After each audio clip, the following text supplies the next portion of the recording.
And friends, मैं हूं व्रत कुमार और आप सबका स्वागत है अपने YouTube channel me and my YouTube classes.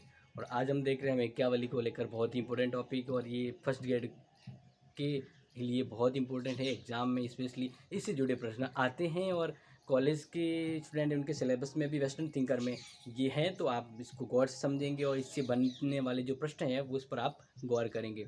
तो ध्यान रखना है कि मैकियावेली को अपने युग का शिशु कहा जाता है। इसका रीज़न ये है कि मैकियावेली के ऊपर उसके समय की घटनाओं को बहुत ज़्यादा प्रभाव पड़ा, उससे प्रभावित उसकी रचना भी दिखती है। क्योंकि वैसे तो हर कोई विद्वान है वो उस समय की घटनाओं से प्रभावित होता है, लेकिन मैकियावेली अपने समय की घटनाओं से काफ़ी हद तक, या कह सकते बाकी से ज़्यादा प्रभावित हुआ है, और अपने ग्रंथ रचनाओं में भी उनका प्रभाव देखा जाता है। ठीक है, ये आपको ध्यान रखना, इस वजह से इसको अपने युग का शिशु भी कहा जाता है। नेक्स्ट ध्यान रखेंगे कि मैकियावेली ने मानव स्वभाव के बारे में क्या कहा है। बिल्कुल मानव स्वभाव, तो मानव स्वभाव का यहाँ पे एक ही पक्ष मैकियावेली ने देखा है, उसको नेगेटिव वे में यहाँ पे अपने पुस्तक में भी कहीं ना कहीं इसका जिक्र किया गया है, तो वो आप इसको ध्यान रखेंगे।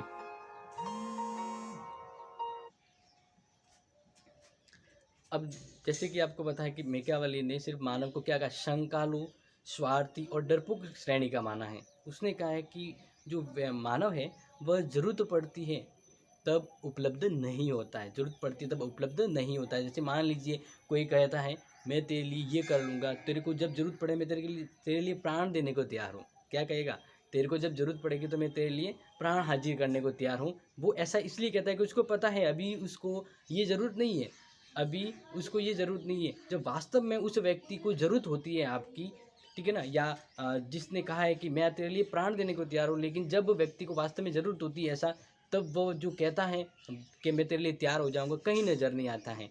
तो इस तरह से व्यक्ति मौकापरस्त होता है और स्वार्थी भी होता है। और मैकियावेली ने एक कहा है कि व्यक्ति की सोच को यहाँ पर देखिए, उसके स्वार्थ को देखिए कि वह अपने पिता के हत्यारे को भूल जाएगा, अपने पिता के हत्यारे को भूल जाएगा, लेकिन व्यक्ति जो वो व्यक्ति है ना, उस व्यक्ति को नहीं भूल सकता जिसने उसके पैसे चुराए। मतलब आप समझ रहे हैं ना।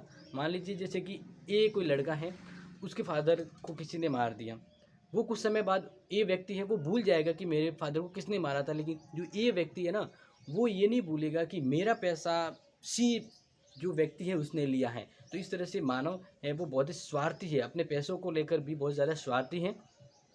और इस वजह से आगे मैकियावेली ये भी कहता है कि मानव स्वभाव की वजह से ही ये परिस्थितियाँ उत्पन्न हुई है, और राज्य और चर्च में संकट का रीज़न भी यही है। तो इस तरह से आप ये ध्यान रखना, मानव है स्वार्थी हैं, डरपोक हैं। अब बहुत ही इंपॉर्टेंट बात है जो मैंने आपको समझा देता हूँ, और एग्ज़ाम में इनमें से प्रश्न आएगा। इनमें से प्रश्न कैसे आएगा, प्रश्न ये पूछा जाता है कि निम्न में से कौन सी पुस्तक मैकियावेली की नहीं है। तो 3 पुस्तक तो दे दी और एक पुस्तक वो दे दी जिसमें आप कन्फ्यूजन हो रहे हो, और इस तरह से आपको ध्यान रखना है। और मेरे हिसाब से इससे बाहर कोई पुस्तक नहीं आएगी, क्योंकि बहुत ही इंपॉर्टेंट पुस्तक है जो मैंने यहाँ पे लिखी है। पहली है द प्रिंस, और ये मैकियावेली की टॉप मोस्ट पुस्तक है। जैसे अरस्तु के पॉलिटिक्स, प्लेटो के रिपब्लिक, वैसे ही मैकियावेली के जो फेमस पुस्तक है वो है द प्रिंस। अब द प्रिंस है, ये आप ध्यान रखना, इसके ऊपर जो विचार है ना, यानी द प्रिंस लिखने से पहले मैकियावेली किससे प्रभावित हुआ है, प्रेरणा किससे ली, सीजर बोर्जिया से। वो एक राजा है और इसने राज्य प्रशासन में जो व्यवस्था की थी ना, उससे प्रभावित होते हुए मैकियावेली ने द प्रिंस लिखी। और द प्रिंस जो पुस्तक है उसने वापस किसको समर्पित की है, फ्लोरेंस के राजा लॉरेंजो डी मेडिसी। है ना, इंपॉर्टेंट एग्जाम में आ सकता है कि मैकियावेली ने द प्रिंस किससे प्रभावित होते हुए लिखी और किसको समर्पित की, बहुत ही इंपॉर्टेंट है। और द प्रिंस है वो किस पर लिखी गई है, तो राज्य प्रशासन के ऊपर लिखी गई है। अगर आपको पूछा जाए तो ध्यान रखना है, द प्रिंस है वो राज्य प्रशासन के ऊपर लिखी गई है, किस तरह का शासन प्रशासन होना चाहिए। ओके, फिर बात करें the discourses on the first 10 book on Levi. तो ये पुस्तक है वह लोकतंत्र और गणतंत्र के ऊपर लिखी गई पुस्तक है, बहुत ही इंपॉर्टेंट है, पूछा जा सकता है एग्जाम में। यही आता है कि द डिस्कोर्सेज जो पुस्तक है वह किस बारे में है। अब जब आपको पता ही नहीं होगा तो कैसे बता पाएंगे, तो इसलिए कह रहा हूँ कि आप इस चैनल से ये वाला जो वीडियो है ना वो ज़रूर पूरा देखें, तभी आपको समझ में आएगा। तो अभी जैसे बता रहा हूँ, the discourses on the first 10 book on Levi, ये गणतंत्र और लोकतंत्र के ऊपर मैकियावेली के विचार हैं। फिर बात करते हैं the art of war. The art of war ये मैकियावेली की और एक महत्वपूर्ण है और इसमें उसने नागरिक सेना के निर्माण की बात की। यानी मैकियावेली ने एक स्थान पर कहा था कि भाड़े के सैनिक लेने के बजाय आप नागरिक सेना रखोगे ना, तो वो देश के नागरिक होने के नाते अपने स्वकर्तव्य के हिसाब से लड़ेंगे, और नागरिक सेना काफ़ी हद तक राज्य के लिए लाभदायक होती है। फिर बात करें history of Florence. History of Florence, तो हिस्ट्री ऑफ फ्लोरेंस जो पुस्तक है वो फ्लोरेंस के ऊपर लिखी गई है। फ्लोरेंस का ये निवासी था और वहाँ की गतिविधियों के ऊपर ये डिस्कस किया गया उसने, ये आप ध्यान रखना है। और द गोल्डन एज, ये अन्य महत्वपूर्ण पुस्तक है। तो आप समझ गए मैकियावेली की जो टॉप मोस्ट पुस्तक है वो मैंने आपके सामने लिखी है, और एग्जाम में प्रश्न जो आता है वो मैंने आपको बता दिया है। ठीक है, अब हम बात करते हैं कि मैकियावेली को आधुनिक युग का पुरुष क्यों कहा जाता है।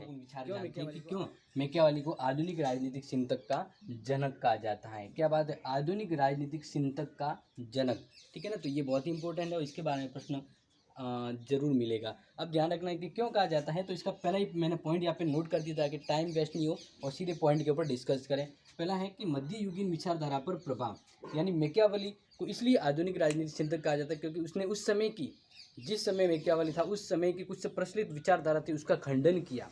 खंडन किया का मतलब देवीय कानून। उन्होंने कहा कि देवीय प्रकृति या देवीय कोई कानून नहीं होता है, मानव अपनी परिस्थिति स्वाभाविक और राज्य प्रशासन को देखते हुए ही कानून बनाता है। यानी इसने देवीय कानून का खंडन किया। साथ ही साथ पोप का प्रभुत्व, पोप के प्रभुत्व पर प्रहार किया। यानी कहने का मतलब है कि उस समय फ्लोरेंस में पोप है वो राज्य पर हावी हो रहा था, राज्य के ऊपर अतिक्रमण कर रहा था, और पोप खुद को शक्तिशाली मानना चाहता था, यानी खुद को शक्तिशाली बनाना चाहता।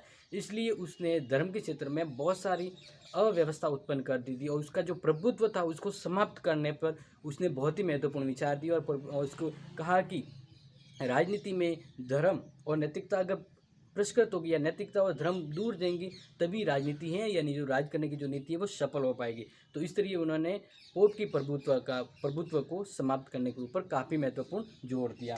फिर है सामंतवाद, और सामंतवादी जो व्यवस्था है उसका भी उन्होंने घोर विरोध करने की अपेक्षा ये कहा कि इस तरह की जो व्यवस्था है वो समाज में कहीं न कहीं प्रभावी भी होती हैं। तो ये इन्हीं की वजह पर उन्होंने मध्यकालीन जो विचार है उसको समाप्त करते हुए आधुनिक चिंतक के रूप में अपना योगदान दिया। फिर है ऐतिहासिक पद्धति। ऐतिहासिक पद्धति, और ये पद्धति उपयोग करने की वजह से इसको आधुनिक चिंतक कहा जाता है। क्यों? अब जैसे मैंने पहले ही बताया था कि मैकियावेली की जो पद्धति है, एक तो अनुभववाद और दूसरी ऐतिहासिक। तो अनुभववाद पद्धति, अनुभव के द्वारा रचना या जो अपने विचार है वो ग्रहण करना और देना, और ऐतिहासिक पद्धति के द्वारा जैसे कोई किसी के बारे में अपन तर्क दे रहे हैं तो उस तर्क को वापस से निष्कर्ष तक पहुंचाने के लिए अतीत या इतिहास का सहारा लेना, और ये पद्धति है वह मैकियावेली की ऐतिहासिक पद्धति कहलाती है। इस पद्धति से मैकियावेली है वो चिंतक के तौर पे काम करता है। नेक्स्ट, राज्य की प्रभुसत्ता का पोषक। भले ही मैकियावेली ने डायरेक्टली ये नहीं कहा कि जो मैं कह रहा हूँ वो राज्य की प्रभुसत्ता है, उसने कहा कि राज्य है वो निरंकुश होना चाहिए, राज्य में जो शासन व्यवस्था है वो निरंकुश होनी चाहिए, और राजा को यहाँ तक कहा कि आप राज्य हित में जो सही लगे वो कीजिए। यानी कहीं ना कहीं हम ये गौर से समझते हैं कि मैकियावेली ने राज्य को शक्तिशाली बनाने के लिए निरंकुशता का समर्थन किया और पोप पर हावी होने को कहा है।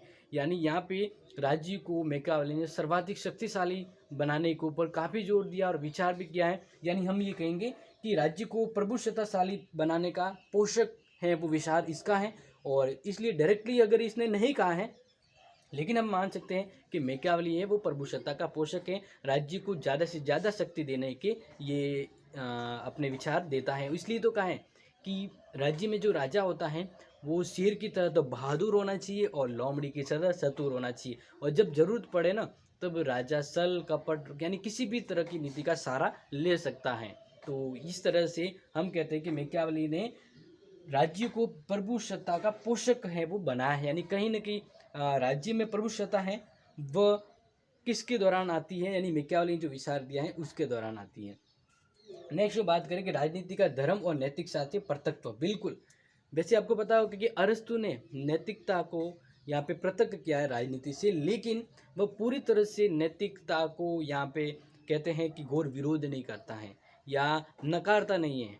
अरस्तु है वो राजनीति में नैतिकता को नकारता नहीं है, भले ही अलग किया है, लेकिन मैकियावेली ने राजनीति से धर्म और नैतिकता को पूरी तरह से पृथक कर दिया है। उसने कहा कि धर्म ये देखो, ये धर्म को उसने इसलिए पृथक किया क्योंकि जो पोप हैं उसकी जो धर्म की जो सत्ता थी वह काफ़ी हद तक फ्लोरेंस पर छा गई थी, इटली पर छा गई थी, और अव्यवस्था थी। धर्म के क्षेत्र में लोग पाखंड या अपने कर्तव्य से विमुक्त हो रहे थे। इस वजह से उन्होंने धर्म को राजनीति से पूर्णतः पृथक रखा और कहा गया कि अगर धर्म राजनीति में जुड़ेगा तो राजनीति और राज्य शासन व्यवस्था सफल नहीं होगी, क्योंकि राजा को शक्तिशाली और सर्वोच्च होना चाहिए, तभी वह लोगों पर शासन कर सकता है। और भय और प्रेम, ये दो इसके प्रमुख शस्त्र होने चाहिए, और लोगों में सबसे इम्पोर्टेंट है कि भय होना चाहिए, तभी लोग वो शासन का मर्यादित पूर्ण पालन करते हैं। और नैतिकता को लोगों के लिए ज़रूरी बताया है, लेकिन ऐसा कहा है कि राजा है वो नैतिकता का पालन न करे तो ठीक है, क्योंकि जब ज़रूरत पड़ती है तब राजा अनैतिक होगा और छल कपट का भी सहारा ले सकता है। इसलिए राजनीति में राज करने के लिए धर्म और राजनीति दोनों को पृथक रखा गया है। मैकियावेली की यही बदौलत है, इन्हीं विचारों से उसको आधुनिक, क्योंकि वर्तमान में ये महत्वपूर्ण है, और कहीं ना कहीं ये जो तरीका जो दिया है कि राजनीति में धर्म और नैतिकता पृथक होनी चाहिए, और यही आज के समय में हम धर्म निरपेक्षता कहते हैं। धर्म निरपेक्षता का जो विचार है कहीं ना कहीं यहाँ से प्रभावित होता दिखता है। नेक्स्ट बात करते हैं शक्ति और सत्ता राजनीति की प्रयोग का सूत्रधार।